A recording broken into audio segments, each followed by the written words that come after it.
So today it's a bit of a mixed lecture. I'm going to finish the tools section that got started about a week ago. I'm going to talk about spectrophotometer and spectroscopy.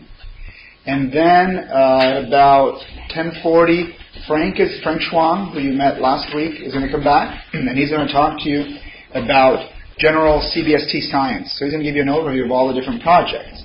Some of them will be projects that you'll get a chance to see firsthand on this Wednesday when you guys go for a field trip over to Oak Park. Okay?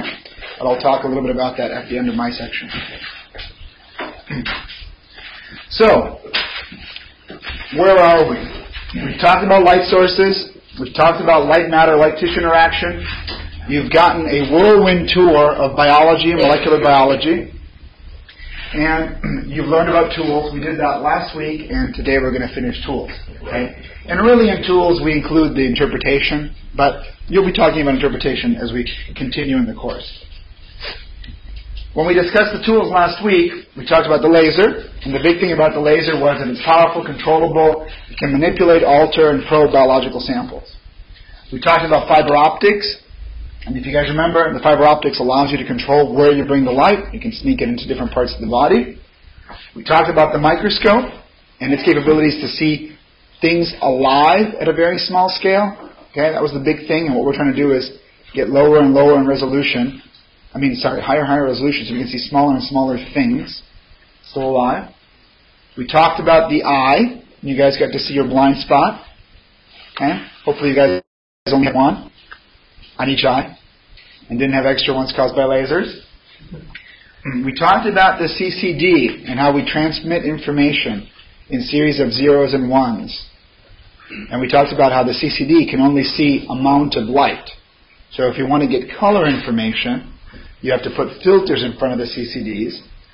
And a common way to do it is to find out how much red, how much green, and how much blue light is there, and then combine that information together to give us one of the rich and complex colors that we enjoy all the time. Okay? So our eyes can see 12 million and some change in colors.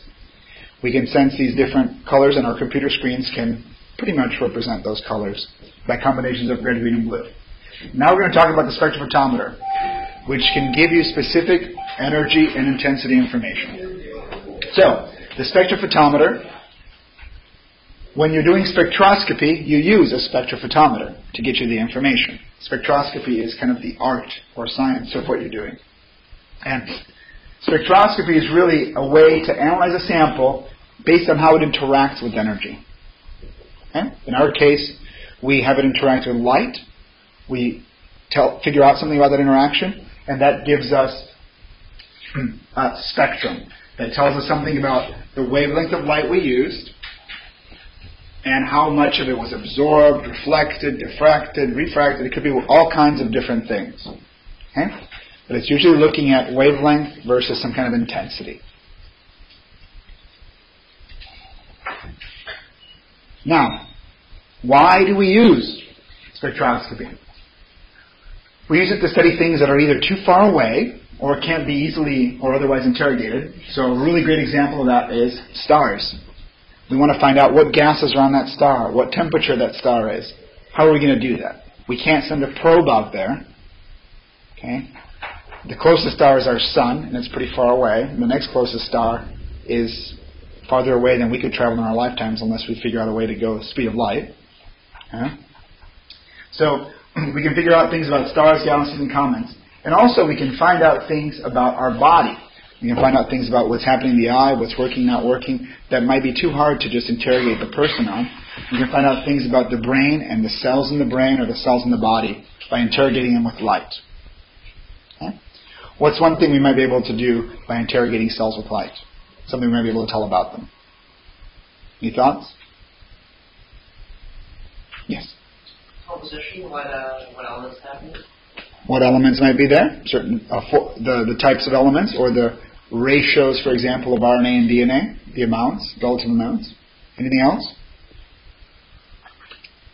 Higher order that you could figure out by interrogating a cell with light? We really haven't talked about this yet, but you can figure out by interrogating a cell with light with certain types of spectroscopy, like Raman spectroscopy, whether it's cancerous or non-cancerous. Raman. R-A-M-A-N. You'll be hearing more about this later today too. We can figure out metabolic activity. We can look for certain metabolites in a cell. We can look at distinguish between different types of stem cells. Okay, because they all have different optical signatures, different spectra when interrogated with light. Okay? Now, spectroscopy can be used to identify what's in a sample, and that ends up being called qualitative. But it can also help you figure out how much of something is in a sample, and that's quantitative. Okay, do you guys remember me mentioning Beer's law?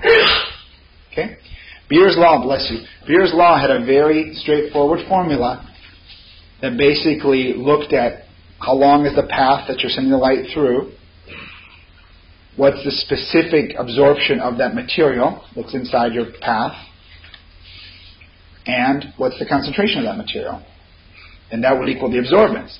So you can measure the absorbance with your instrument. You can figure out the path length that you're sending the light through based on your experiment. And based on the species that you're looking for, you know what the absorption coefficient is, so it can tell you the concentration. You can solve for concentration. Okay? So that's one example of doing that quantitatively. Now, common uses. You guys ever had to match paint? Probably not something that you do at your age, but your parents probably had to do that many times. Okay? Maybe when you were 2, 3, 4, 5 years old, you liked to draw on the walls with crayons. And they had lovely colored walls for years. And then now they can't get rid of this, and they need to match that paint. So they take a little swatch, or they scrape off a little bit of the paint, they bring it into the store, they use a spectrophotometer, in this case they call it a colorimeter, and they figure out how can we make this color exactly by mixing paints. Different colors of paints and different dyes in this paint, so you can just go over and paint over all those crayons, and over all the marks that are on the wall. Okay? So that's a really common use.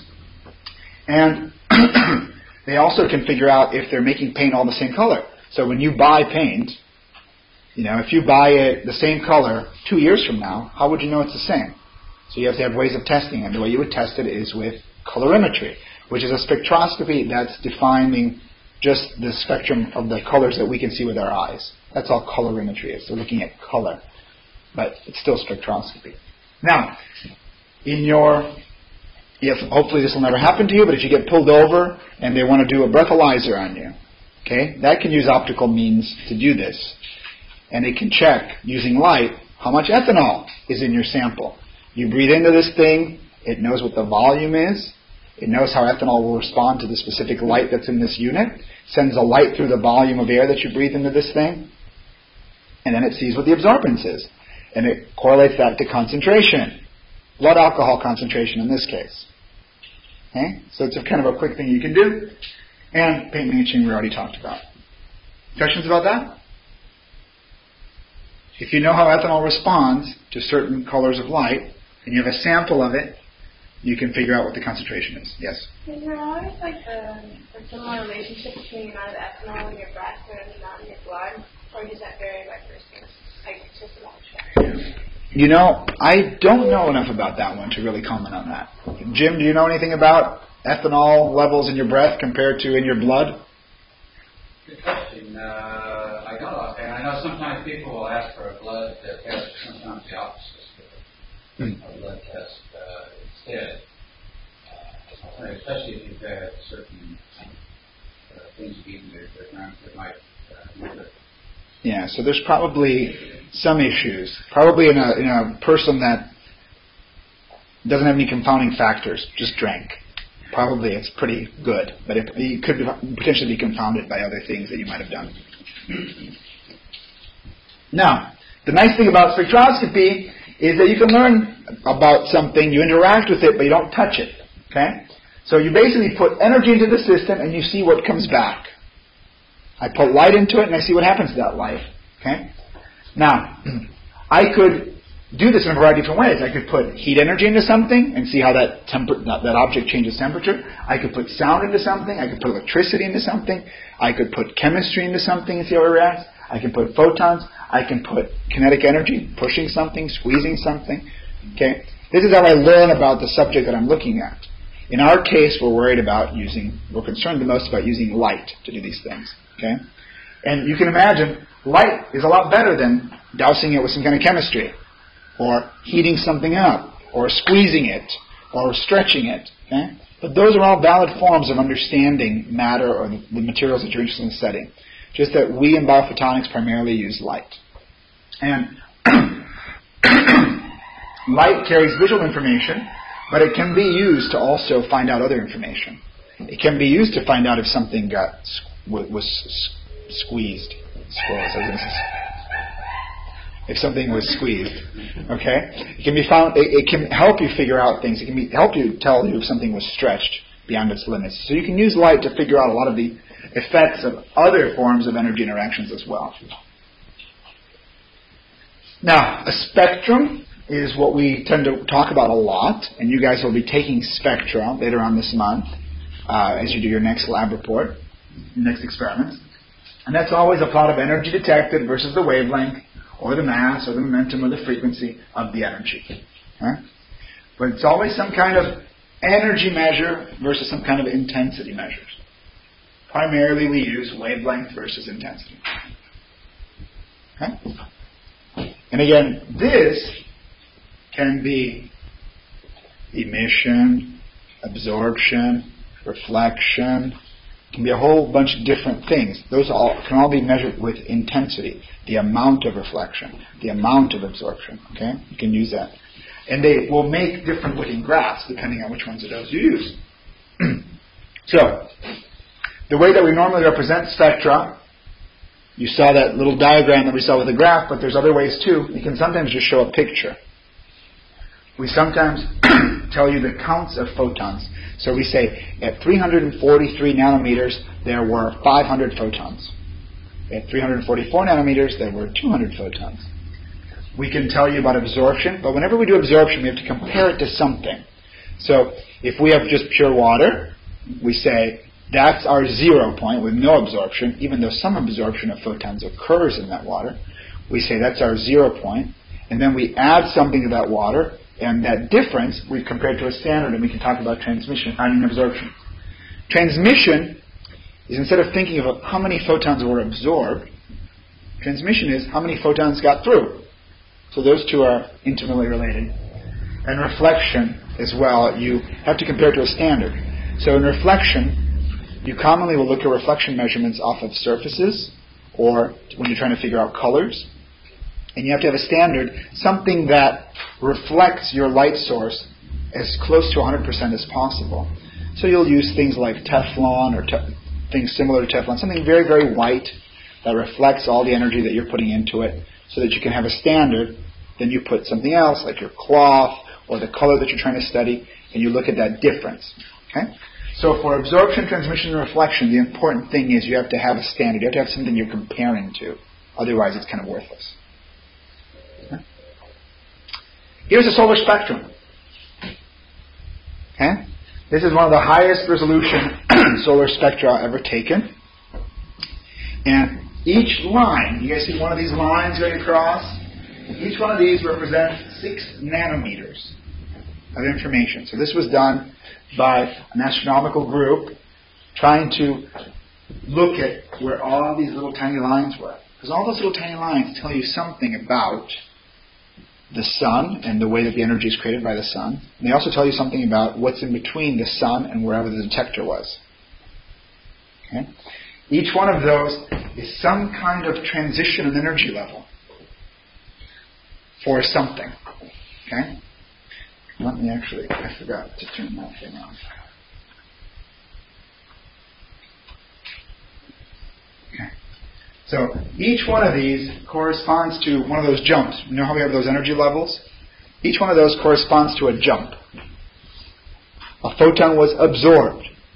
That's what each one of these corresponds to. But there's lots of different species and lots of different excited states. So when you get something this accurate, you can tell a lot about what was in the way between the sun and your detector. Yes? Where's the little light quicker than the others? Because there's multiple transitions there. They're appearing this way just because there's There's several right nearby each other. What can happen there is you can have a whole bunch of rotational levels. And each one of those could be a rotational level. Do you guys remember how the big jumps were the electronic transitions? Then there were the smaller jumps, which were the vibrational transitions.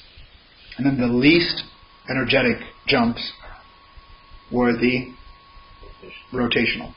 Okay, remember it takes less energy to do this than it does to do this. And I won't even go into the excited because I mean I have to tear my arm off or do something pretty dramatic. Okay, but that's kind of the range of things. So for a given species, for a given transition, you can have electronic, rotational, and vibrational. With rotational being the smallest. So what you've got here is you've got a whole bunch of different compounds, atoms and molecules, with their own transitions.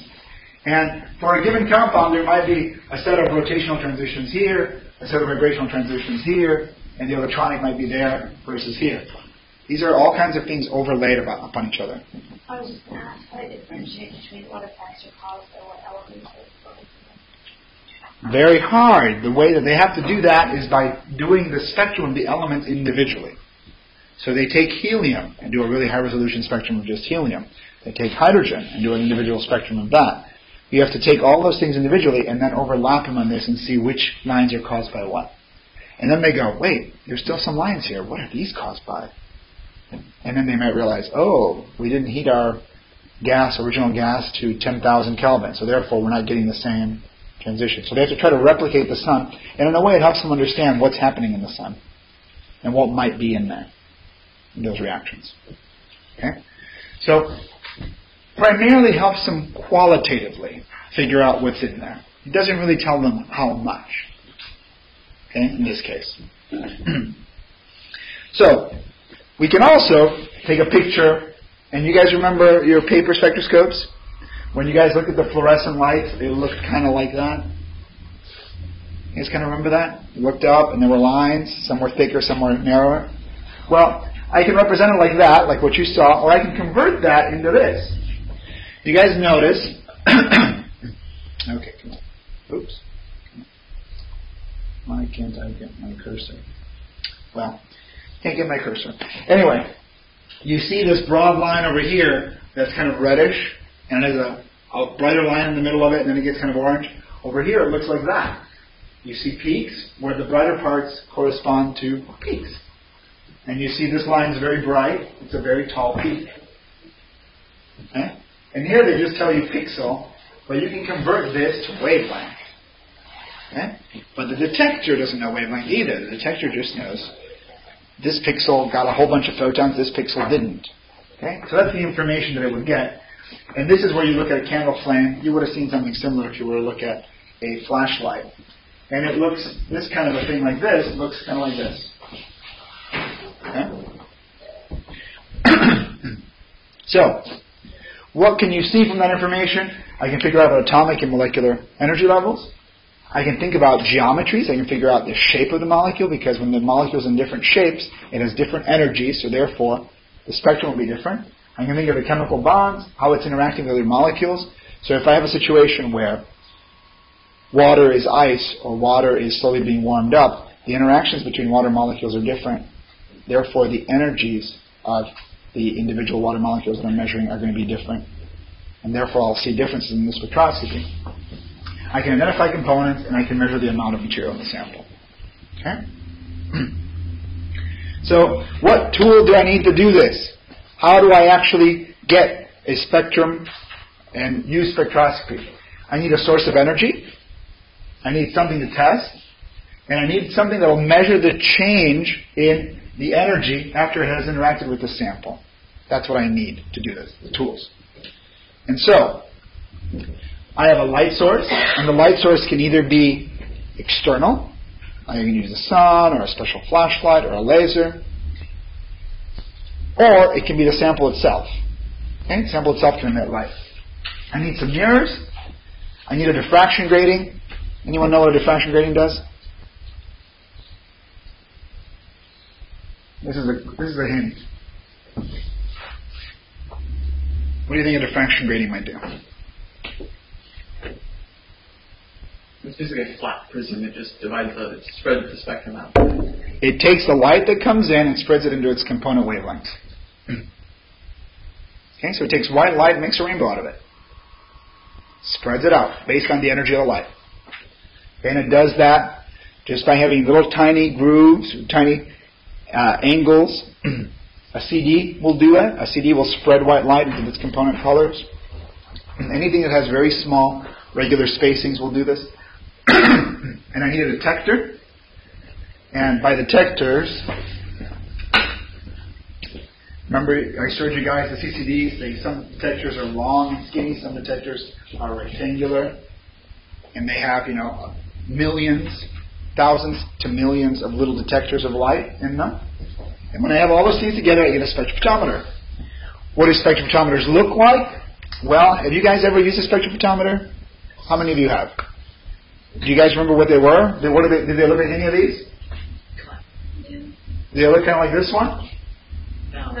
No? They look like that one? Okay. Well, you guys were in good schools. Most schools have this kind, the Spec 20. The Spec 20, you take a little test tube, you stick your stuff in it, you pop it in there, you rotate the dial to one of 5 different wavelengths. Sometimes you actually can decide the wavelength, and it gives you a needle reading and tells you the measurement. Okay? We use this one, which I'll show you guys in a moment, working. It's right here. Okay? Really small. So, actually, I'll show you that right now. Let me turn on the light here. Okay. Okay, so black box.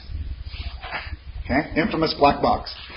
And I'll show you in a moment. I'll show you what's inside this black box. And you guys will be using these later on this month.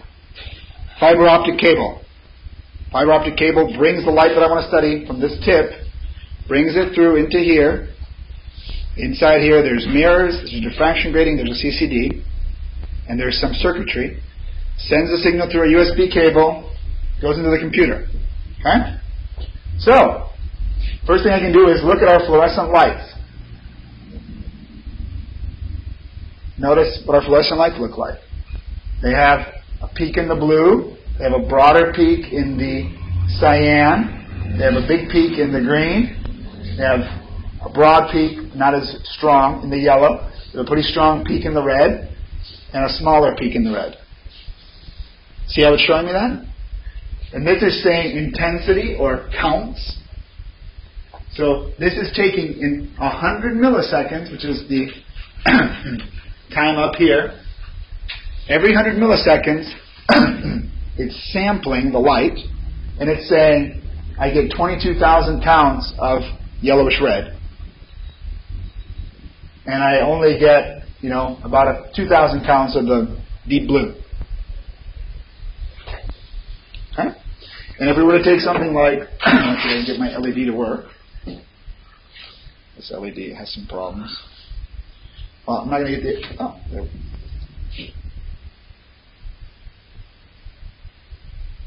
There's a red LED. Okay? Now, if I put this on the white screen, the white part of my screen, look at what I get. So, can you guys tell me, do I have a fluorescently lit screen or an LED lit screen? What is it? Okay, and why? It's LEDs in multiple different areas. I just expanded the scale right now. So you guys see that as a fluorescent. So you guys see that as looking like this.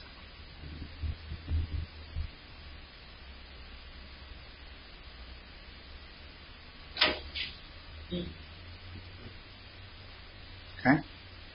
This is actually an LED lit screen. That's becoming the new rage now. It used to be, if I would have done this last year, I would have had a fluorescent lit one. Or did it on mine. Let's throw it on yours.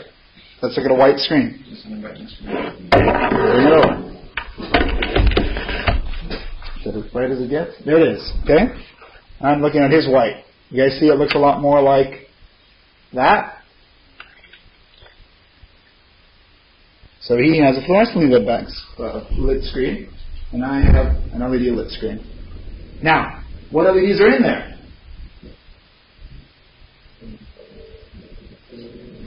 Well,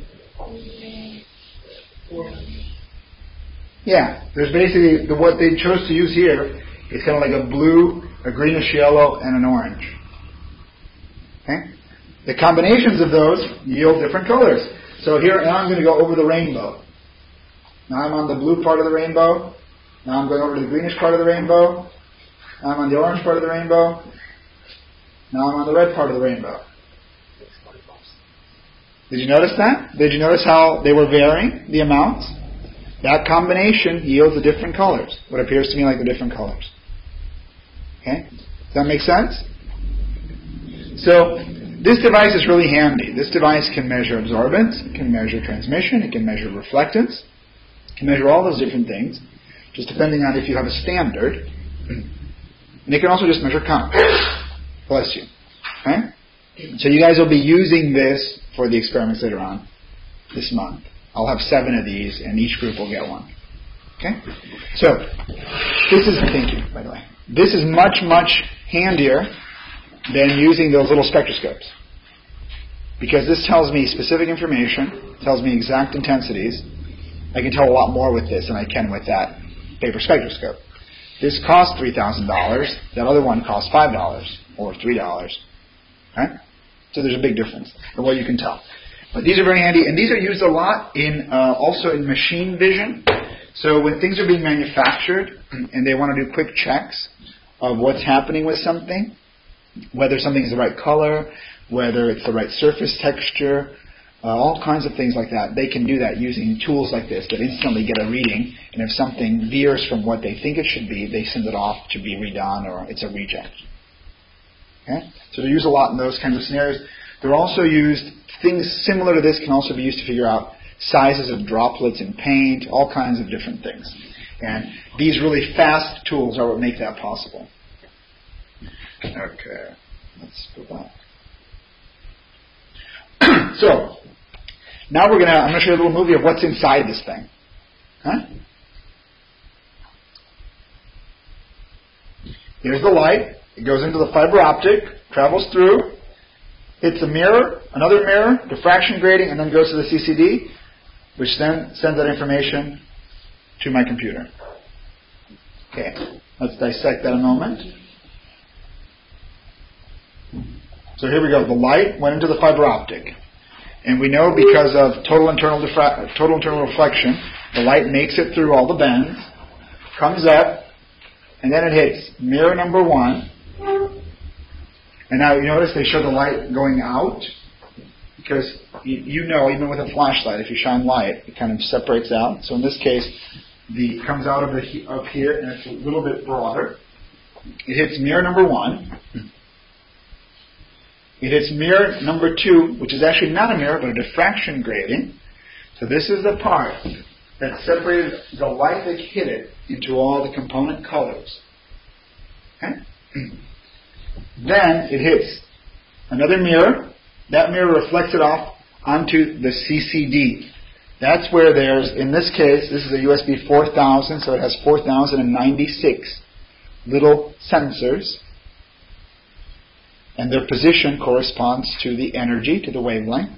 It's been calibrated using a known source, so they can figure out exactly which pixel is which wavelength. And then it sends the information through the circuitry, through the USB, and it goes to the computer. Okay? The software that I have running. Now, why do you guys think there's an extra mirror here? Why don't they just send this directly to the CCD? Just spread it out more. They spread it out more. Yeah.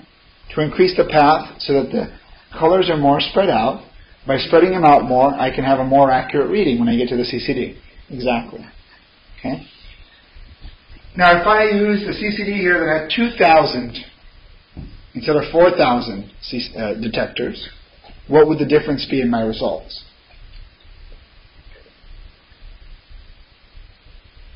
Would it make any difference? Why would I use the more expensive one? Yes? More points per data means it's more accurate. I can get more resolution in a sense. I've got 4,000 points in which I've divided the spectrum instead of 2,000 points. So now I can say that each point is a half a nanometer rather than saying it was a full nanometer. Okay? Of resolution. That's all that does. Okay? And here's the actual, if you take one of these apart, here's what it looks like inside. What you see here is this is where the light goes in. That's the mirror. That's a diffraction grating, that round piece is a diffraction grating. This is the other mirror. And then that thing that you see there that's kind of this glow-in-the-dark greenish over there, that's the CCD array, where the light's being captured. The wires is where the signal goes through, comes back to the other side, goes into the electronics, which then sends it out the USB. Okay? So that's how that device operates. So, with that said, you guys have completed the whole basics of biophotonics. Okay? Now, from this point on, the rest of the course is really digging into some deep examples and trying some things yourself. Okay? That's what we're going to be doing for the rest of the course. And in terms of tools, we've covered all of these different tools in biophotonics. Okay? And these are the main points to make sure that you know at least this and a bit more based on the lecture. To think about the upcoming lectures, you're going to give an overview of CBST science now in the next few minutes. Next week, tour of CBST. I'm sorry, not next week. Wednesday, tour of CBST. We're going to meet outside at the, you know where the parking structure is? Out here? On the corner there? That's where we're going to meet to take the bus. Okay? There'll be a bus. It'll leave promptly at 10. So please make sure you're there on time. If you're not going to be there on time, let me know. You're going to get over there around 10:30. We're going to have about an hour over at CBST. That hour will consist of trying some things out on your own and also getting a tour of the facilities. At 11:30, the bus will promptly bring you back. May even leave a few minutes earlier than that. Bring you back so you can be back by noon, if not a little bit earlier. Okay? If there's any changes, I will send out an email. But I'm pretty sure that's where they're going to pick you up. That's what they did last year. Okay? Now, I want you to think creatively. It doesn't have to be anything that fancy, but it can be, bring something to image. We have some really good microscopes, whether that is a hair, whether it's a pond sample from, nearby your house, whether it's a leaf or a plant that you really like to see under the microscope. Bring something, and we'll have you take an image, and you'll get to save that image, and we may do something more with that image, but at the very least, you'll get the image back. You'll get a nice, high-resolution image of what you took. Okay? So make sure you bring something. I want to have a little gallery of objects that you guys have brought in. Yes? Should be some form of biological material? If you really want to bring a rock, you can bring a rock. The types of microscopes that we have will look at things that are flat, or they'll look at things that are three-dimensional, as long as they're not bigger than a fist. It'll be able to look at that. We have a microscope that's called a dissecting microscope that can look at those types of objects. Okay? And we also have a more regular microscope, and we have a fluorescence microscope. So we can do polarized microscopy, we can do phase contrast microscopy, we can do bright field microscopy, and we can do dark field microscopy. And we can, once we know what you're bringing, we can tell you once you're there what some of the best microscopies would be. Up to how little nanometers can it detect? Okay, so these are optical microscopes, so they can see bacteria. Okay, so bacteria, you know what the scale of bacteria are? What's the scale of bacteria? Anyone know? She's saying 10 nanometers. I heard small. Any other thoughts? Bacteria? What? 1 to 200 nanometers? What about you? Go ahead. See the visible spectrum is about 400 to 700 nanometers. You can see half of that, so it has to be about 200 nanometers. Our microscopes probably can see down to 500 nanometers, but not quite the absolute max of what's possible. Maybe 750 to 500. Depends on the day. Bacteria are on the order of a few microns, or a few micrometers. Okay? When you guys are saying 100 to 200, that's a virus. And we can't see viruses. unless they were labeled and glowing, then we could see them. But we don't have that. Okay. I mean, that exists. That's how we did the HIV movies that you guys might have seen. Yes? Last year, we weren't as well organized about getting images. So they were kind of last-minute things. So people, kind of put their shirt on there or grab their hair. I'm giving you guys a couple of days now to think about it. So think about what you want to bring. But, plant material's fine. Your favorite pond out back. If you got an aquarium and you want to see if anything's really funny in there. You ate fish and you got some fish skin you want to look at. Whatever. Really, you can bring whatever you like. Okay. Within tasteful, be tasteful about what you bring. nothing that smells so horrible that we all have to leave the room. But you could bring blue cheese if you wanted to. It doesn't matter. Okay. Whatever you're curious about and you want to see. Okay. And then on the 9th, next week, you'll be learning about bioluminescent plants and the use of fluorescent markers. You'll hear from two folks here on campus, two different folks that have done a ton of work with C. elegans and also with plants, trying to understand the rhythms of plants and what they go through during the day by making them glow. Okay? So why don't you take a 5-minute break? I'm going to go get Frank and have him set up. But I'm going to do two things in the next hour. One is to provide you with kind of an overview. Now, I assume you all know that there's this thing called the Center for Biophotonics that Marco and I and everybody else here work for. I wanted to do is talk about how we're actually using biophotonics in medical applications. And then after I've done this, I'm going to give you a preview. I understand you'll be visiting our center later on this week. So before you go in to see the labs and all the technology, I wanted to explain a little bit about what that technology is about and how it works. Okay? So if you have any questions, feel free to interrupt, but if it can wait until the end of the lecture, maybe I'll be able to finish everything in time. So first off, this is a talk I've given. I've been on the road with this presentation a while. I've been to Moscow, I've been to China, been to Taiwan and Singapore. So the subject of the talk is applying biophotonics to major challenges in medicine and the biosciences. All right. First off, just to introduce the idea that really our center is focused on integrating several disciplines at the same time. And we talk about interdisciplinary as well as translational research. And so you guys are in integrated sciences, so I think you should be fairly familiar with the idea. But what we're trying to do here is combine basic research, basic science, with engineering and medicine. All right. So it's the scientists who make the discoveries of fundamental laws and properties in nature, and then it's up to the engineers to take those discoveries and build something useful or some kind of gadget out of that. And ultimately, it's the doctors in medicine who use this technology to treat disease and then figure out what new technologies might still be needed. Okay. So there's this whole cycle of information. People who make the discovery at the front end, people who take that information and translate it into something that's useful, and then the ones who apply it in the end. So there's this basic science and applied science that's here. Okay.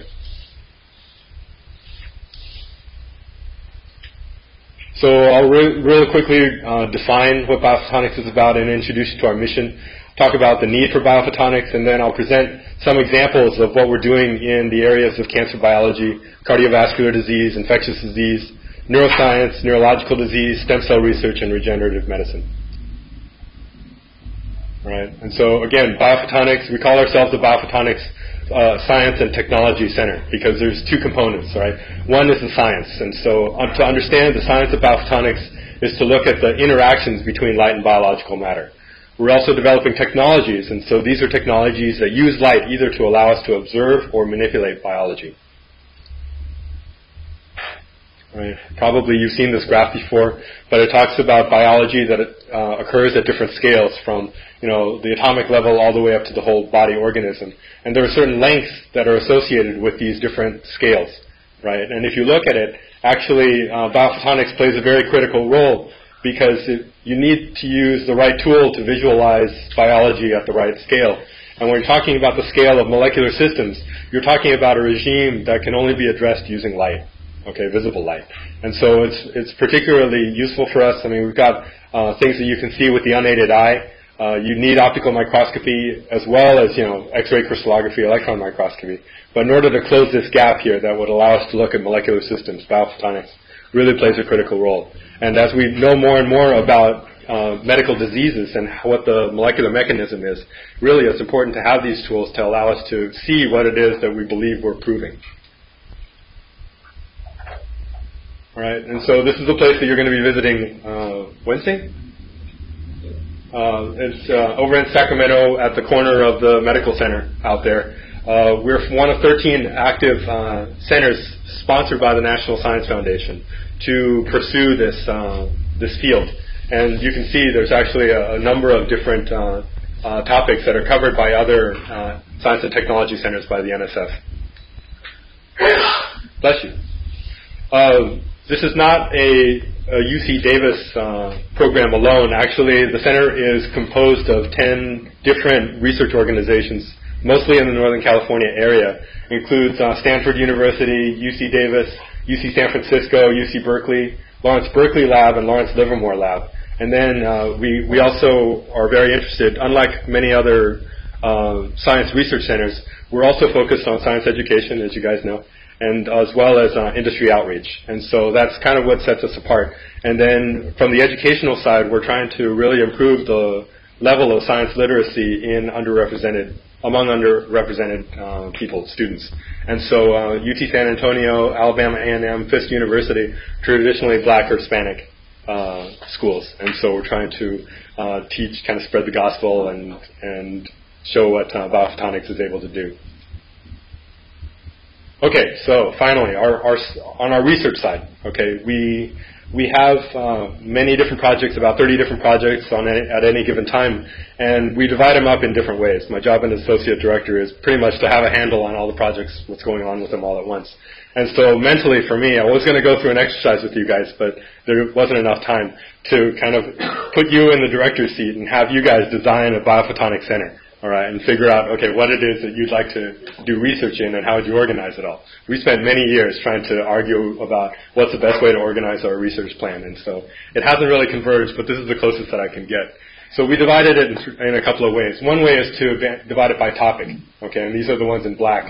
And so the three general theme areas that we support, one is advanced imaging and spectroscopy. So this is purely technology development, okay, developing advanced microscopes and spectrometers to allow us to see biology in different ways. And then there are different ways to apply that technology. So one is in basic research, so using biophotonics to understand cell and molecular biology. We spend a lot of time with that. And then finally, the big applied area is medical biophotonics, okay, developing new diagnostics and therapeutics. You could also divide our projects up into ones that are center-driven, meaning that the center feels that these are important enough that we fund these things entirely ourselves, all right, regardless of outside support. And then we have collaborator-driven projects in which an outside researcher really would like to work with us, and so they kind of bring in their own money to sponsor research that's in collaboration with CBST. And so those are the ones where we pretty much focus on in terms of applied medicine. All right. So what's the need for biophotonics in medicine? I think I talked a little bit about this in the cancer talk. But basically, there are three areas in medicine where biophotonics can play a major role. Two of them are more or less diagnostic, and then one is therapeutic. So from the diagnostics point of view, there are two things that we can do with biophotonics. One is to be able to identify and characterize a disease, meaning that if say for example, I were to hold up a specimen of tissue in front of you and ask you, is this normal or is this abnormal? How would you figure out if it was a disease or not? Okay, that's what we're trying to do with research in this area. So can we use biophotonics to analyze a piece of tissue to figure out whether this is healthy or diseased? All right, and so this applies to cancer, infectious disease, what have you. The other major task that we try to focus on is locating a disease. Okay, it's one thing for me to hold a sample out to you and tell you, is this sick or healthy? But it's another thing to say you're sick, but I don't know where the disease is coming from. This can happen if you have an infection. You could have a tumor that's spread and you don't know where in the body it's located. And so this is the famous Star Trek gadget, the tricorder, right, that would kind of scan the body to say, there's something in your leg or there's something in your brain. All right, and so we're trying to develop non-invasive tools that would diagnose the disease somewhere in your body. Okay, it's two different tasks. One is trying to distinguish between healthy and diseased tissue, and the other one is trying to locate diseased tissue somewhere in the body. And then the therapy side. So these two are diagnostic. This one is therapeutic. So how can we use light to treat a disease? And I talked a little bit about photodynamic therapy last week, right? About how you would treat a tumor in the neck just using laser light and a special drug that's activated by light. Okay, so in terms of specific examples of how we're applying biophotonics in medicine, this was the example that I had given last week, talking about PDT. About developing biophotonics to detect prostate-specific antigens. So PSA is a specific marker for prostate cancer, and they were making use of this reaction of luciferin and luciferase producing light. And this is a reaction that occurs in fireflies. It doesn't normally occur in humans. So we can make use of these reagents, these chemicals, to produce a laboratory assay that can tell us specifically whether or not prostate-specific antigen is present. Okay, I think I also talked about this one. And so this was developing an advanced endoscope that can look into your esophagus to determine when, if you're a person who's got gastric reflux and constantly exposing your esophagus to stomach acid, when are you going to convert from this thing called Barrett's esophagus to true esophageal cancer? Oh man, we talked about all this stuff. Okay, no wonder I can fly through this. This is the talk again about autophagy, which is a cellular process of cell recycling, okay, as opposed to cell death, cell suicide, which is apoptosis. And so using advanced imaging, we're able to visualize this process, and we're hopefully going to develop an assay that can tell us how well a chemotherapeutic drug is working. Come on.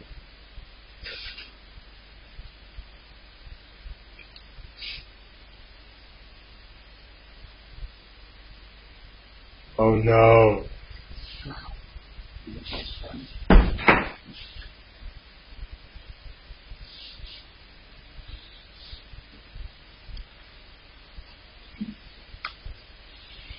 Yeah. Oh, wait. There we go.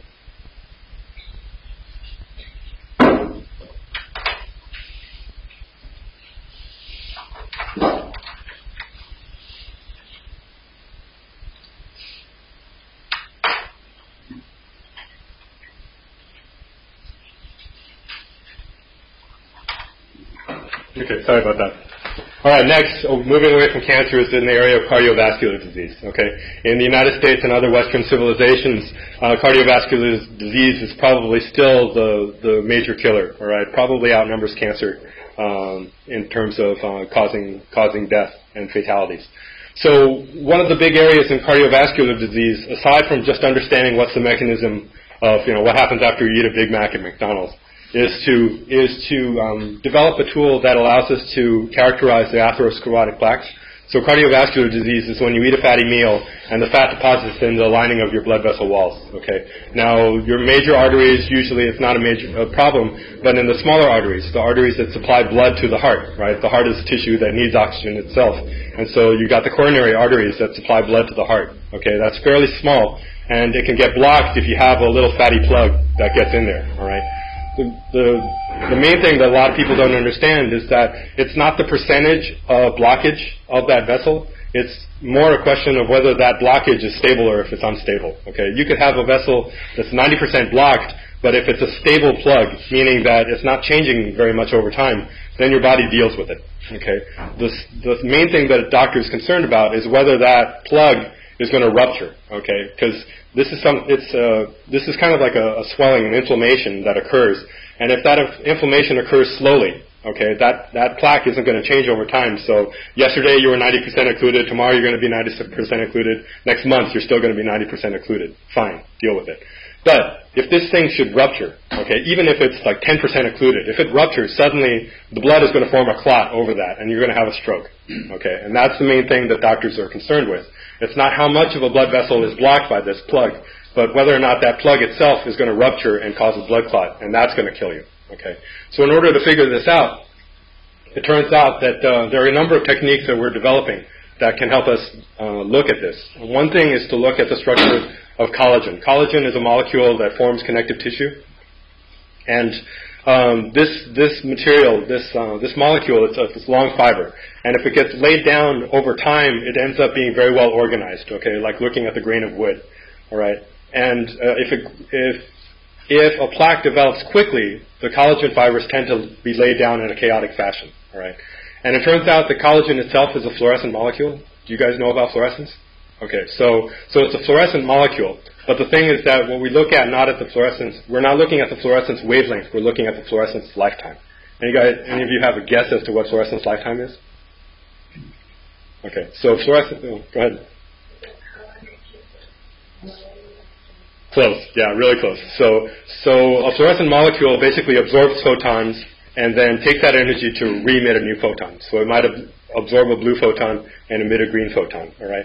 Now, it's not instantaneous. It takes a couple of nanoseconds for this to happen, all right? And we have the instrumentation to actually measure how long it takes for a molecule to absorb light and then re-emit it again. And that's fluorescence lifetime, okay? And it turns out that collagen, okay, even though it's fluorescing perhaps in the red color, it doesn't shift its wavelengths when the collagen is organized or disorganized, but it changes its lifetime. So when the collagen is well organized, it has a lifetime of something around 14 nanoseconds. But if it's disorganized, it has a lifetime of 2 nanoseconds. And so we have the fancy electronics, a stopwatch that's in sync with a pulse laser source. All right, and pulse lasers shining light on the plaque inside the coronary artery or in the carotid artery. And it looks to see what's the average lifetime of collagen fluorescence. All right, and if the lifetime is long, it means that it's well organized, it's a stable plaque, don't worry about it, you don't need to treat it. But if they measure the lifetime and it's short, well then that means that the collagen inside is disorganized and you're looking at a very unstable plaque. All right, and so then an interventional radiologist might have to go in with a stent or do something to basically stabilize that plaque. So do you guys get it? That's basically what we're trying to do with this technology here. Okay.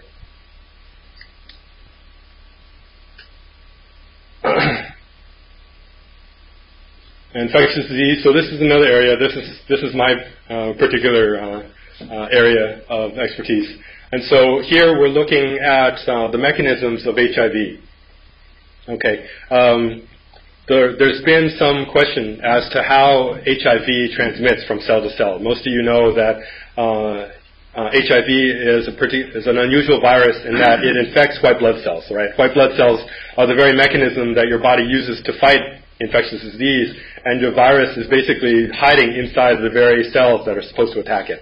So that's its mechanism for bypassing the immune system. And so the question is, how does that HIV spread? All right? And most people have in their mind when they think about viral infections and spreading is that a virus swims around looking for some cell to infect. It infects that cell, and basically that infected cell will produce many, many copies of that virus, okay, of HIV, eventually reaching a point that the virus just explodes out of the cell, and now you got a lot of free HIV to go infecting other cells. Well, what happened was that there's a lot of evidence that suggests that maybe there's a different mechanism involved, and we were trying to look into that. And really the only way we could do this is to basically apply two concepts at the same time. One of them was to develop a fluorescent HIV using green fluorescent protein, which you may have heard won the Nobel Prize this year. So a colleague of mine over at Mount Sinai School of Medicine in New York was one of the first to develop a fluorescent clone of HIV. Other people have tried to develop a fluorescent HIV, but it ended up being a non-infectious virus. So you could take that clone and put it in a cell, and that cell would sure enough produce fluorescent virus, but that fluorescent virus would never go on to infect other cells. So you couldn't use that to study how HIV spreads. But this guy over in New York figured out where to put the GFP so that it wouldn't interfere with the ability of the virus to infect. And so now we have the ability now to track it, okay? And we use this system that I'll talk about shortly called the spinning disk 3D microscope. And what this does, it produces very high-quality three-dimensional movies of what's going on. And so these are movies now of a cell that's infected, okay? And you can tell it's infected because it's fluorescing green. All right, that green is from the HIV. So this is HIV that's now spreading by direct cell contact to a CD4 positive T cell. Okay, the T cell is a specific target of HIV. And so you can see here now that a little bundle is basically pinching off the infected cell and being transported into the uninfected cell. this is amazing, because any HIV researcher that looks at this realizes now that this has major implications in terms of trying to develop drugs, antivirals against HIV. Bless you. In the past, people have been trying to develop an AIDS vaccine, and an AIDS vaccine works by having the person who's been vaccinated build up antibodies against HIV, right? And those antibodies supposedly are going to attack HIV. Well, the thing is that if this mechanism holds out, then those antibodies have nowhere to attack because that HIV is never out in the open. Basically, it's tunneling from one cell to another, and that's how it's spreading. Okay, and that would explain why we haven't been able to develop an HIV vaccine yet. All right. So it's been pretty amazing. We just had a paper that's been accepted for publication in Science, and so we're really jazzed about that.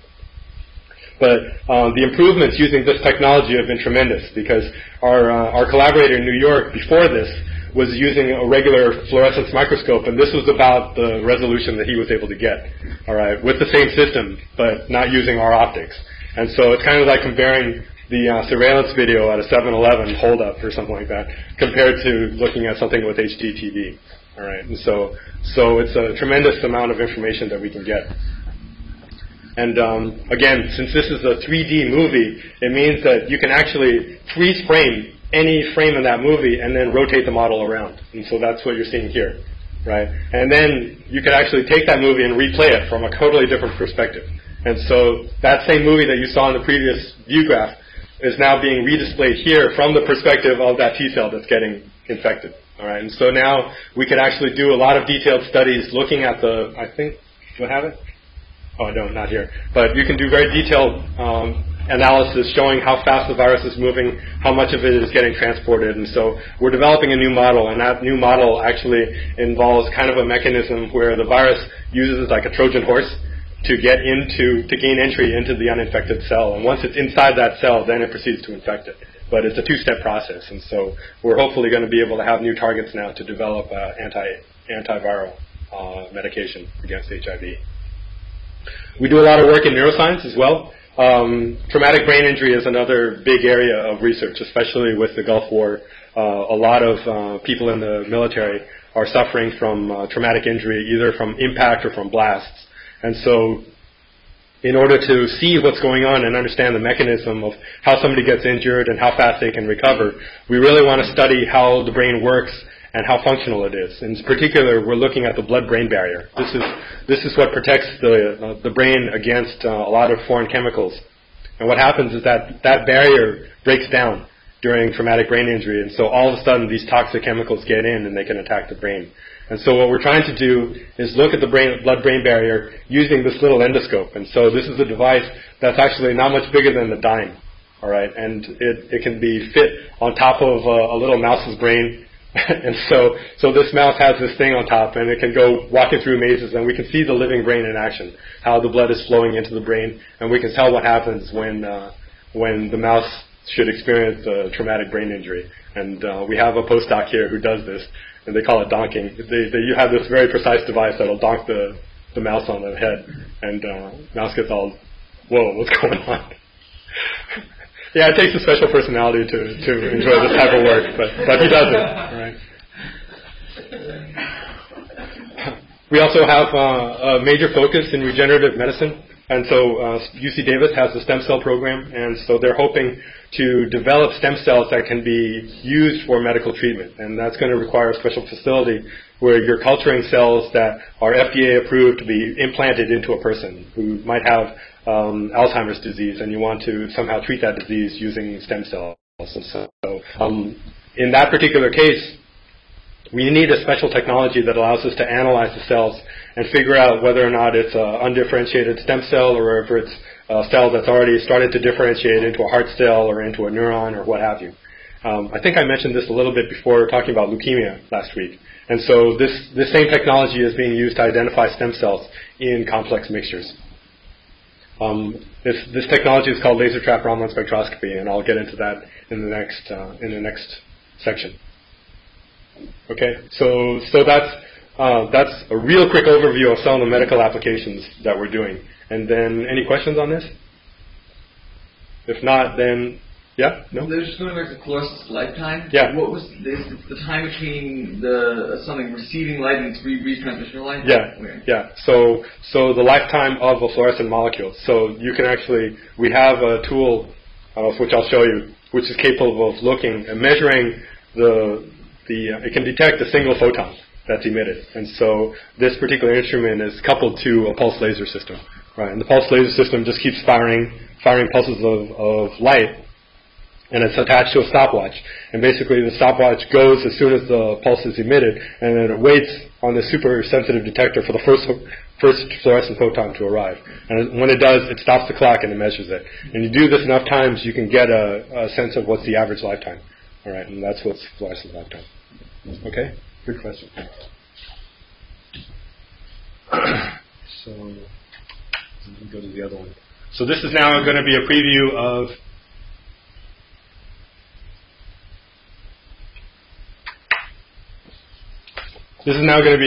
some of our technologies at the Oak Park Research Facility in Sacramento.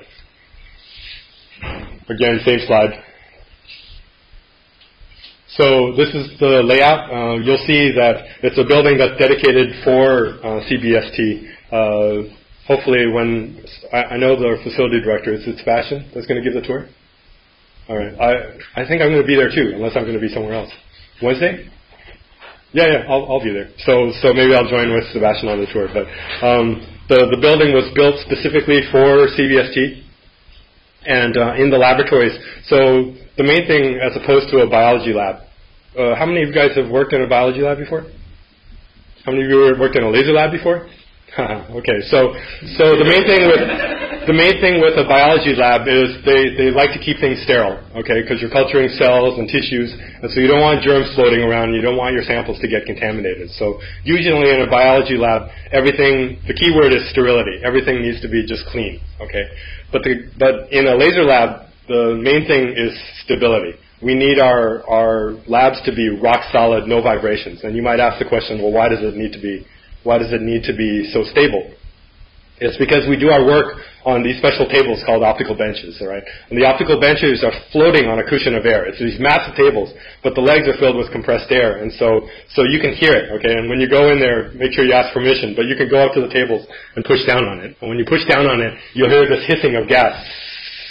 Okay, and so the whole thing is floating on a cushion of air, and the reason is because on these optic setups, we usually have a laser that's mounted on top, and the laser is going through mirrors and lenses, and all of this is focusing down on a single cell or a single molecule.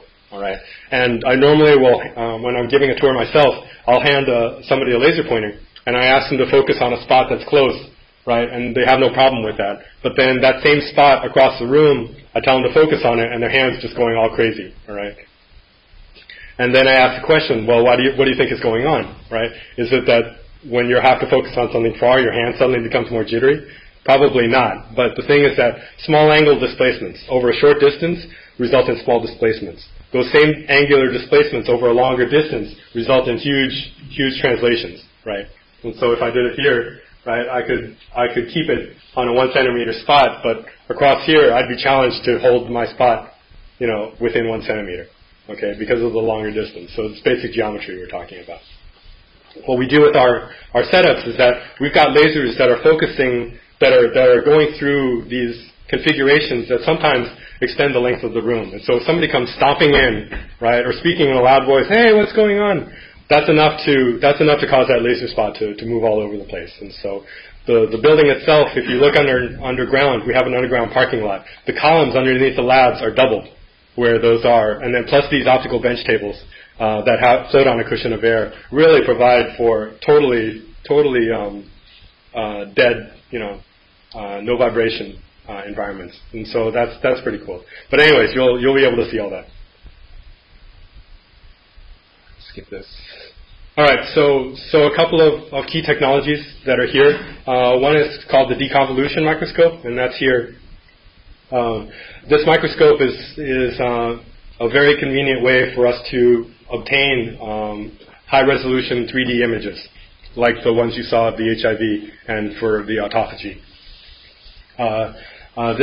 This is built by a company called Applied Precision, which is a company up in Seattle, and I think that Yeah, you'll see these are different views. A lot of these use a conventional microscope up front, but then they have fancy software to do image analysis to provide you with very clean images. The way that it works, and I don't know if this is the best slide to show you, but the way it works, it's basically a different way. Have you heard of confocal microscopy? Oh, okay. So confocal microscopy is it's the kind of microscope that allows you to take very sharp pictures through the middle of a cell, for example. So it's kind of like the equivalent of a CAT scanner or an MRI scanner for humans, but this is at the cellular level. So a microscope that can basically slice through a cell and provide you with a picture of what's going on right through the middle without actually cutting through it, okay, is what this thing is able to do. And it makes use of this pinhole aperture, right, that produces a very sharp focus within the middle of the cell. That's the standard technique that's used in other laboratories. But in a deconvolution scope, what you're doing is you're deblurring an image by examining more closely what happens to a single fluorescent molecule. Right, every single fluorescent molecule in a sample that you have is blurred out, right, by a specific amount based on the type of optical system you have. And if you know how much it spreads, then you can basically back calculate from whatever image you get to figure out where's the original distribution of fluorescent molecules that are in that sample. And so this process is called deconvolution, and that's basically how it works. So each one of these fluorescent molecules produces a distribution of light, right, that you can see here. And when you get rid of that additional blur, because all you really care about is the location of the original fluorophore itself. And so by subtracting out all this blur above and below, you end up with a sharper picture. And that's essentially what deconvolution is trying to do. And so an example of what you can see with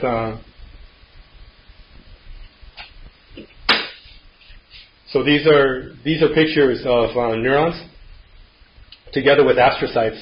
And so you can see here, these are examples of pictures. I don't have a picture of one without.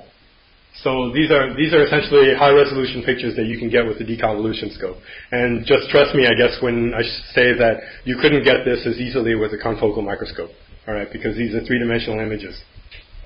And you definitely wouldn't see this level of detail in a regular fluorescence microscope. All right. In the same room where the deconvolution scope is our most expensive and fancy toy right now, and this is called the OMX for Optical Microscope Experimental. And so the deconvolution scope was on one side of the room, and then the whole other half of the room is dedicated to this OMX system.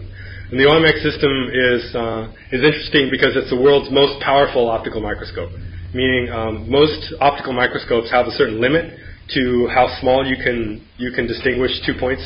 And so normally you can separate 2 points that are no closer than about 250 nanometers apart. Okay, there's a rule in optics that basically says that you can't tell two points that are closer than that with visible light. This thing overcomes that by using some fancy optical tricks. And so you see more pictures of the OMX system here.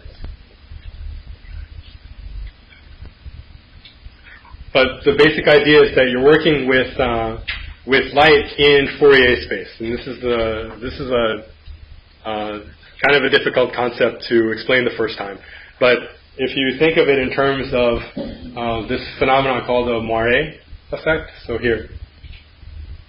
Suppose that, so this is a form of fluorescence microscopy, where you're dealing with the distribution of fluorescent molecules that are in a very, very fine pattern, okay? And you may not be able to see that pattern, but if I were to superimpose on that unknown pattern some kind of known pattern, all right, you'll end up with these things called moire fringes. And you probably have seen this if you'd say take two pieces of stocking and overlay them on each other. Oh, you have done that? Okay. So the fact is that the people in the back of the room would probably be able to see these moire fringes, right? But they wouldn't be able to identify the fine pattern itself.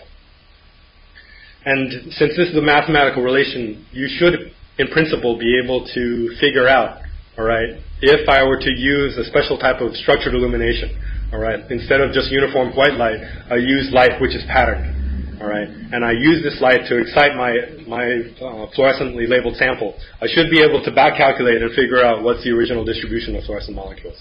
And so with this system, we're getting out the door 100 nanometer resolution, which is twice as good as the best fluorescence microscope available. And we're hoping to bring this down closer to something like 40 or maybe even 10 nanometers, if possible. All right, and so these are just examples these are just fluorescent beads that are in a solution. And so you can see that with a conventional microscope, if I had the magnification turned up all the way to, say, 100x, and I'm looking at these microbeads, this is about the picture that I could get. Right? Using the deconvolution scope that I was telling you about, this is what you could get. All right. Now, using the structured illumination OMX, this is what you get. Okay, and so you can see here that there's definitely an improvement in the picture quality. And you might say, well, so what? You know, what does this get you? Well, HIV, for example, is about maybe 70 nanometers or 100 nanometers in diameter, and which means that using OMX, we could actually see individual virus particles. You wouldn't be able to see this with if you saw a dot using a regular microscope, you couldn't tell whether there were 1 or 10 HIV viruses. But with this, you could identify whether there were 1 or 10 viruses. So this will hopefully allow us to quantitate our images much better. Right. Another example of what you can see with deconvolution versus OMX. Okay, so this one is the spinning disk microscope. This is what we were using to obtain the 3D movies of HIV. Again, this is a setup. Oh yeah, and this is the optical bench that I was telling you about. So the legs, bless you. So the legs here are filled with compressed air. And really, what's special about the spinning disk system is this box. All right, this box is a confocal scanning unit, and so this takes the idea of a confocal microscope and multiplies it by 1,000. Because what it does essentially is it takes the idea of the pinhole in the confocal microscope and multiply it many, many times so that you have this spinning disk that's got these little pinholes around it. And the end effect is that this device, all right, this confocal scanning unit, will take a laser beam and then spray it through space. And so it's kind of like what happens at the checkout of a supermarket. You know how the person is just scanning items over the register, and it's because there's this laser beam that's just scanning in space looking for something to see, right? And so what this device does, this spreads out, takes a laser beam, splits it in multiple directions so that it's simultaneously acquiring these confocal images through the cell. So the end result is that it's able to take about 600 frames a second, okay, throughout the volume, whatever volume you're interested in looking at. And as a result, we can get very fine, very detailed 3D movies in video rates with these devices. Okay, so again, this is just showing how we used this microscope to look at the HIV infections. And so this is a picture of the infected T cell that's touching 2 CD4 positive T cells. All right, and it's going to end up spreading its virus to this one, but not to this one. And why it's doing that, we don't know yet. So that's part of the research that we're doing. And so this same picture, if I looked under fluorescence, would look like this. Zooming in, you see the infected cell, and then here you don't see the uninfected cell because it doesn't have fluorescent virus in it. But you can see at the point of contact, there's this bright spot, and that bright spot is where all the HIV is collecting, basically like pirates trying to board a cruise ship. Where they're basically at the point where the 2 cells are docked, the virus is going to start jumping across.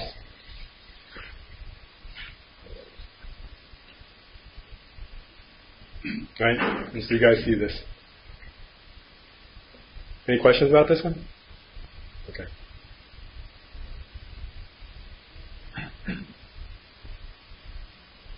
All right. The next major system that I wanted to talk about was called laser trap Raman spectroscopy. Now there are 2 concepts that are involved here, and I'll talk about the first one, I think, which is Raman spectroscopy. But these are pictures of the optical system. We actually have this has been a very popular technique, and so as a result, we've needed to build multiple systems to accommodate for all the researchers at the Med Center that want to use it. So we worked with a company in Germany to produce this little robotic microscope, and it's called the TIL microscope, so it's right here. And it looks kind of like R2-D2, so that's what we call it. But it's this little box that is capable of doing everything that the larger system is able to do. But because of the smaller size, we can actually take this out on the road. And so at science conferences where we wanted to demonstrate how this technique works, we can actually show them hands-on how the technology works. Another picture of the TIL microscope. And so the basic idea here, and I don't know if I have a better view graph, but the first thing, okay, I'm sorry, I have things are out of order. Let me just switch.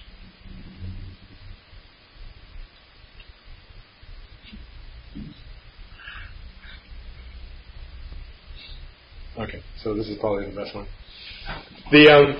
The basic idea with Raman, okay, we tend to analyze things by the color of light that we see, okay, and so my shirt is blue because it's taking white light, absorbing all wavelengths except blue, and blue is scattering off of my shirt, and that's what you see, okay. Blue light that hits my shirt that gets scattered as blue light, that's called Rayleigh scattering. Okay, it's a form of it's an elastic scattering, meaning that the energy coming in is equal to the energy going out. All right, and this is usually what happens when light scatters off of a material. But there is a small component of light that gets scattered inelastically. Okay, meaning that light comes in at one energy, and it goes away with a slightly different energy. So it happens rarely. Maybe 1 out of every 10 million photons get scattered this way. But what happens then is that a blue photon will hit my shirt and interact with the pigments of my shirt and then scatter as green. Okay? And you don't see that green component because it's only 1 out of 10 million. All right? But it's there. And it tells you something about the material that's in my shirt. Okay? Because what that photon is doing, it's interacting with these different vibrational modes with the chemicals inside my shirt. All right? Now, you know that molecules are composed of atoms that are held together with these chemical bonds. And each of these chemical bonds is kind of like a spring or a trampoline. And so you jump on the trampoline, and that trampoline starts to vibrate. Okay? And depending on what that vibrational mode is, because you could be stretching the bond, you could be bending the bond, you could be twisting the bond. Each one of these is associated with a different energy. And so if I were to be able to measure the amount of light, the amount of energy that's changed in the light that's coming in versus the light that's going out, then that might tell me something about that chemical bond that I just interacted with. So it could have been a CH bond, it could have been a CO bond, it could have been a CC or C double bond C. All of these have different energies associated with their chemical bonds. And so Raman spectroscopy is the study of light which is scattered inelastically from material. Okay? It's a whole area of science, but we're able to study this, and basically using this technique, we can determine kind of the chemical composition of a sample without having to do analytical chemistry, without having to take that sample apart and analyze it. Okay, so just shining laser light on an object, we can measure its Raman spectra and figure out what it's all about. So, in a nutshell, that's what Raman spectroscopy is about. I'm sure that my colleagues would laugh at that explanation, but hopefully that gives you an idea of what it is. And we'll talk more about that in the future. But going back now to this setup. Right, with this laser trap Raman spectroscopy, that's what we're trying to do. And so the purpose of this setup is to be able to develop a technique that we could analyze cells non-destructively without needing to use any kind of fluorescent labels. All right, to figure out what's its chemical profile. And so the spectrum that you end up getting, these are typical Raman spectra of whole cells. Okay, and so what this is, it's a graph of light intensity versus energy shift. All right, so if I were to use light from a laser, so laser is monochromatic light, meaning all the photons that are coming out of this device is one wavelength. Okay, in this case it's what, 530. Yeah. Right, so 532. Okay, so who said 534? Okay, so 534, 532, but it's a very specific, well-defined wavelength, all right? If I use this light to shine on my shirt, okay, you're still seeing green light, okay, because there's some white fibers in my shirt enough to scatter that green light. Okay, so you see that, but there is a small component that's going to get scattered yellow or get scattered red, and you don't see it, but we have the tools to measure those photons. Okay, I use a filter to block out 532, and I let pass any light that's not 532. Okay, and then I get spectra, and I'll get this. Okay, so this gives me a breakdown of all the Raman scattered photons, and then this signature is a signature of the chemicals that are inside my shirt. Okay, and if I do this on cells, well, then this becomes a signature for that particular cell. And so I could tell the difference between a blood cell versus a neuron. I could look at an immune cell, a macrophage, and tell whether it's activated or not activated. I could look at a stem cell and determine whether it's differentiating or it's quiescent. So these are the different things you can do with Raman. The problem here is that it takes about 30 seconds to collect that spectra. And if I'm doing this under the microscope, in 30 seconds the cell can kind of drift right across my field of view and I won't be able to see it anymore. So I need to hold it down long enough for me to collect the spectrum. And in order to hold it down, I need some special technology, and this is where the laser trap component comes in. And so the laser trap is the idea, I don't know if you've seen at a fair, a science fair or something like that. If I take a vacuum cleaner and I set it on exhaust, I can balance the tennis ball in the flow of air outwards. So it's kind of like that, where I'm taking a focused laser beam, and then I can actually trap an object within that focus. It turns out that a human cell, because it's able to refract light, it's changing the momentum of the light. And so for every action, there's an equal and opposite reaction, right? Basically Newton's law. And so because that cell is refracting the light, there's a certain force that the light is actually acting on that cell, and it causes that cell to stay trapped in the vortex that's created by that focused beam. All right? So without actually touching that cell, I'm able to hold it still in suspension. All right? So that's terrific. So that means that without having to touch the cell, I can hold it still and I can analyze it to figure out what chemicals are inside of it. All right, and the same light that I'm using to hold that cell, that's my light source for the Raman scattering.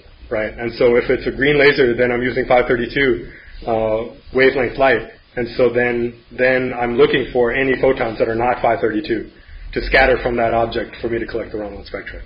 Okay, I'm sorry that I don't have more pictures to help illustrate this point. I'm still working on this presentation. But in the end, what happens is if I look at many cells and many spectra,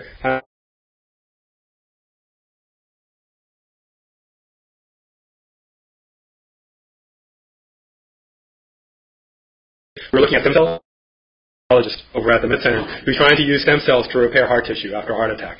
And the idea here is that you start out with embryonic stem cells, and based on their spectra, they might fall onto this part of the graph. And what he wants to do is differentiate them so that they're actually cardiac myocytes, or heart muscle cells. All right? And using the same technique, the spectra would land in this region. Okay? And so he's showing that using this technique, we can follow as the cells go from the undifferentiated embryonic stem cell state into the differentiated heart cell state. Okay? And there's this green area where the cells are in transition from one state to another. Okay? Raman, and this is another technique.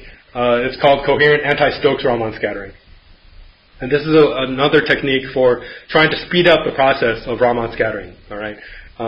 What I told you before with shining light on an object and waiting for 1 out of every 10 million photons to scatter inelastically, that's called spontaneous Raman. Okay, and so it's a very slow process, and what we're trying to do is create a more active form of Raman measurements, and this would be coherent anti-Stokes. And the idea here, and this is you'll see this on your tour, but basically on top of this table is about $750,000 worth of optics, including 2 tunable lasers here, and then there's a microscope at the end of all of this, optics technology.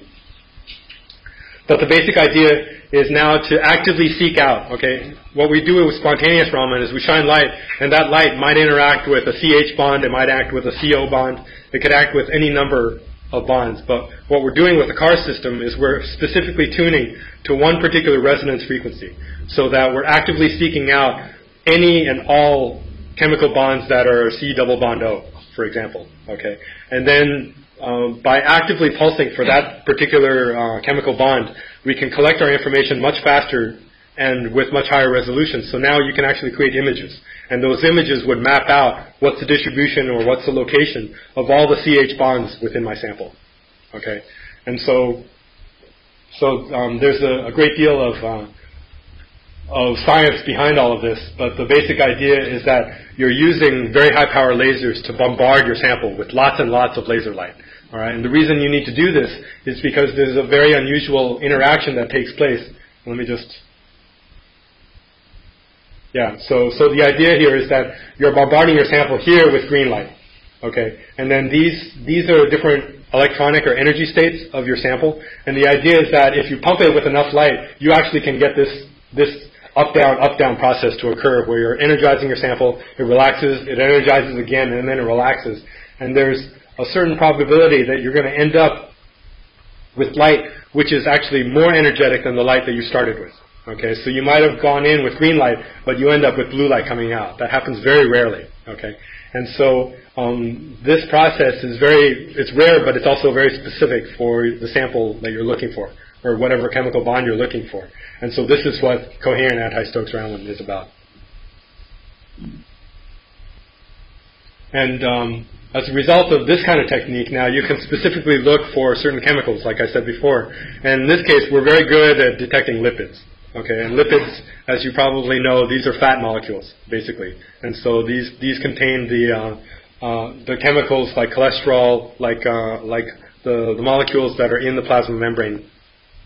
Whenever you eat a fatty meal, these are the type of chemicals that get distributed throughout your body and absorbs into your bloodstream. And so we can actually observe where these lipids are accumulating inside cells without having to use any kind of label to specifically tag those lipids.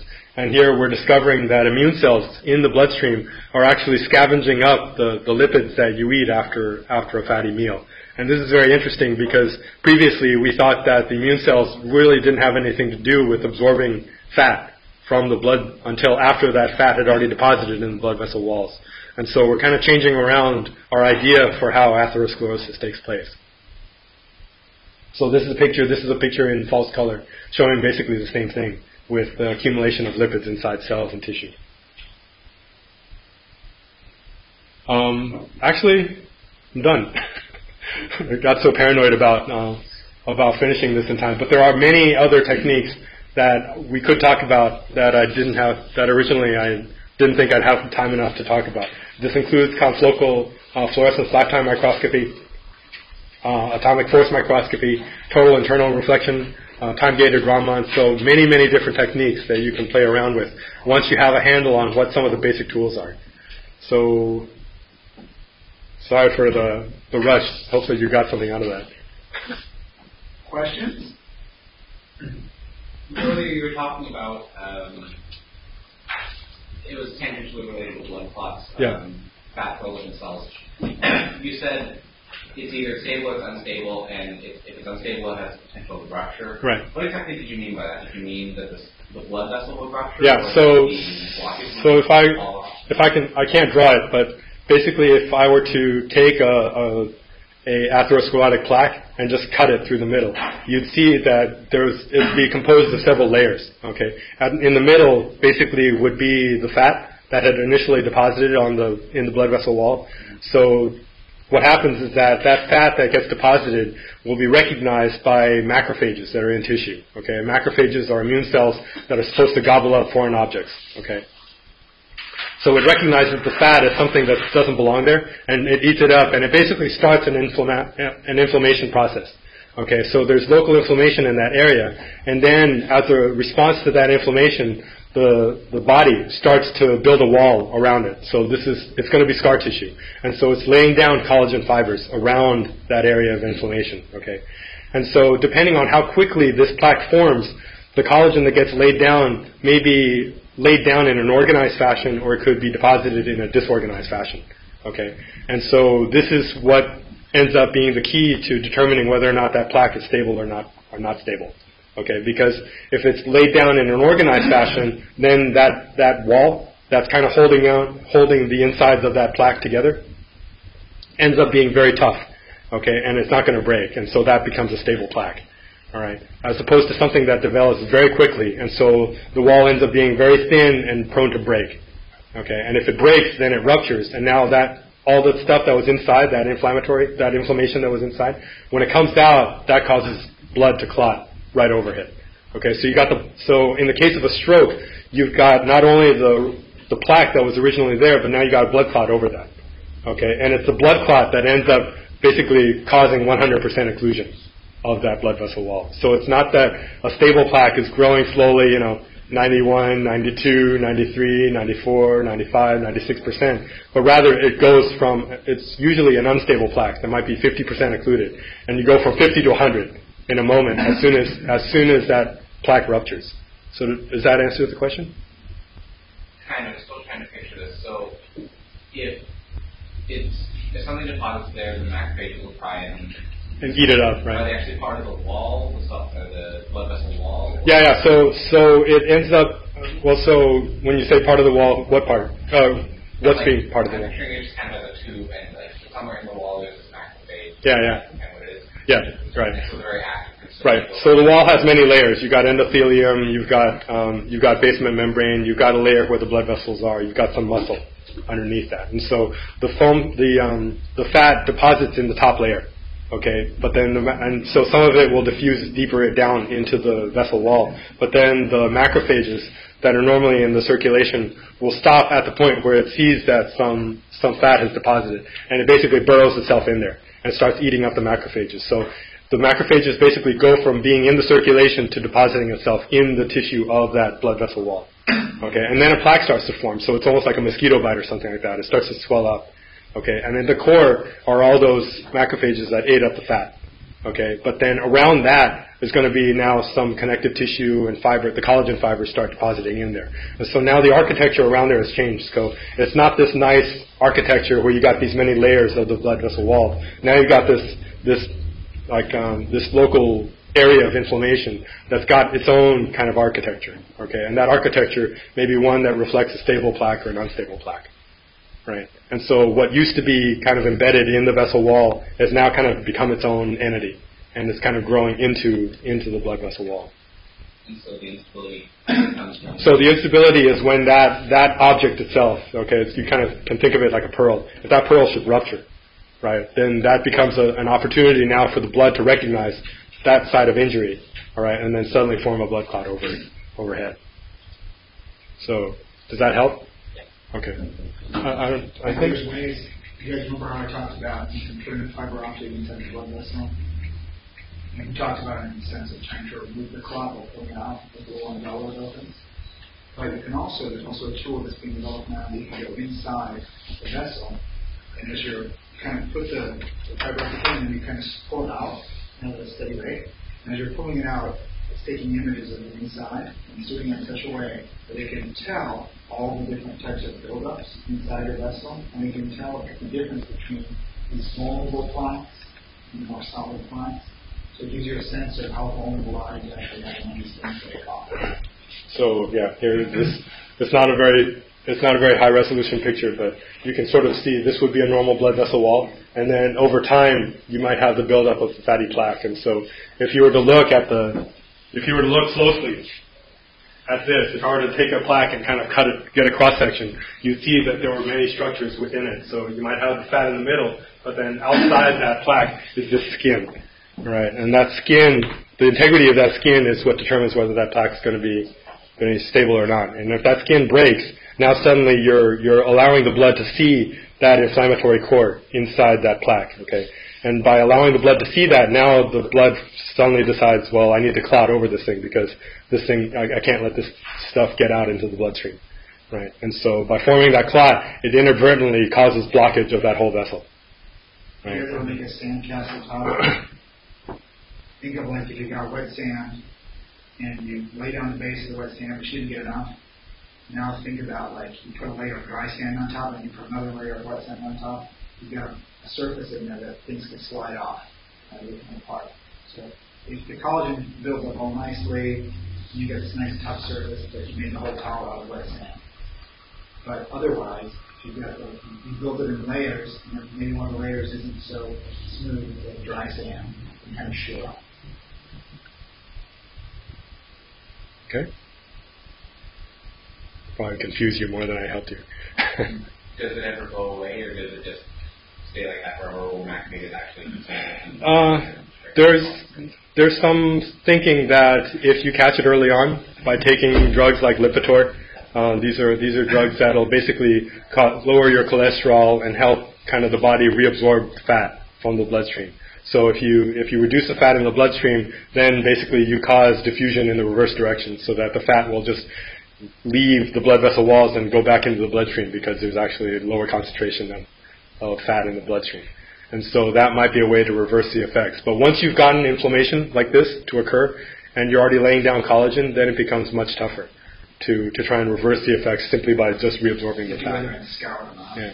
Does everyone create some degree of plaque as they get older? Yeah. Pretty much in Western society, you can't avoid it. It's in your diet. Even if you try to eat healthy, just these things. I mean, this might cause you to go convert to vegetarianism. But for the most part, if you eat meat, then this is pretty much unavoidable. But then physical activity also. So depends on how fast you can use it up. There are people with very high metabolic rates, and so you actually will burn up, fats, and you'll use up energy so much that really the body doesn't have time to accumulate fat. Okay, it's only when your body's saturated that it's like, look, I'm using all the fat that I need, so any more that you eat, I don't know what to do with, and so it gets deposited in the blood vessel wall. Sorry, there was another question? Yeah. I was going to ask Professor Molinaro how small the microfiber is to get into the blood vessel. Yeah. So here, these are pictures of the actual fibers that are being used, and so this is a penny, right? And so these are very, very small, right? Because you're not trying to go through the carotid artery, for example. Carotid maybe 5 millimeters, all right. All right, that's how big the carotid artery is, which is pretty big. But you're talking about your coronary arteries, and so these are the vessels. This is a heart, right? And so you have these arteries that are on the outside of the heart, supplying blood to the heart muscle itself. Okay, and those are the ones that lead you to have a heart attack. So if you were to have a blood clot form within the coronary artery, now suddenly, basically the heart cramps up because it's a muscle just like any other muscle. So when it doesn't get oxygen, suddenly your heart muscle cramps up, and that cramping you feel, that's angina, right? And so then that's the beginnings of a heart attack, right? And those vessels are like on the order of maybe 1-2 millimeters sometimes. So very small. So these fibers need to be small enough to get inside there. And then there's some concerns because if the plaque is 90% occluded, now you've got maybe, 800 microns to clear.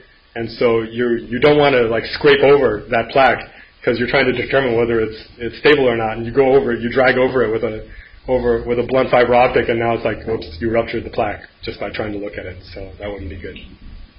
Sorry. Yeah.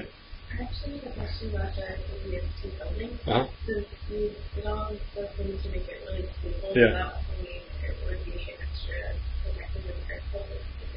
Probably. Yeah. If there was an earthquake, I would probably jump underneath it. Well, so the question is whether you want to be out in the open or whether you want to have a two-story building over your head. So if that building collapses, then I want to be in the underground garage. But I guess my first choice would be to just get out of the damn building in the first place. What I wanted to do really was to install 2 seismometers. So one on the outside of 2nd and Stockton, just to show how much less ground vibration there is inside the lab as opposed to outside. Also to make sure that we got our money's worth in terms of that building. In the cafeteria type area, you can feel when a truck goes by. So it's not the whole building that's isolated. It's mostly the lab area. Yeah. And we have also this thing called an atomic force microscope that it's like a record player that has a needle that's going over a very smooth surface, and it basically bumps every time it hits a DNA molecule, right? And so you can imagine with that kind of instrumentation, you really, really don't want to have any kind of vibrations going on at the time. All right? So, all right, you guys are early. I'll be around Wednesday, and if you guys have any questions, please feel free to look for me. My office has a sign called the War Room outside, so definitely stop by and say hi. Thank you. All right?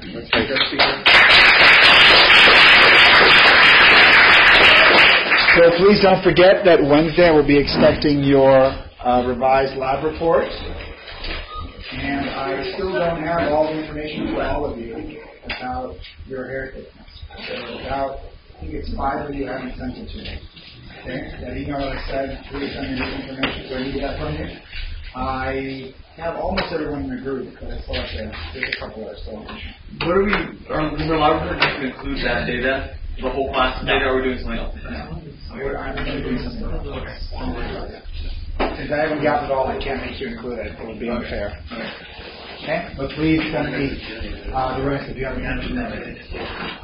Okay?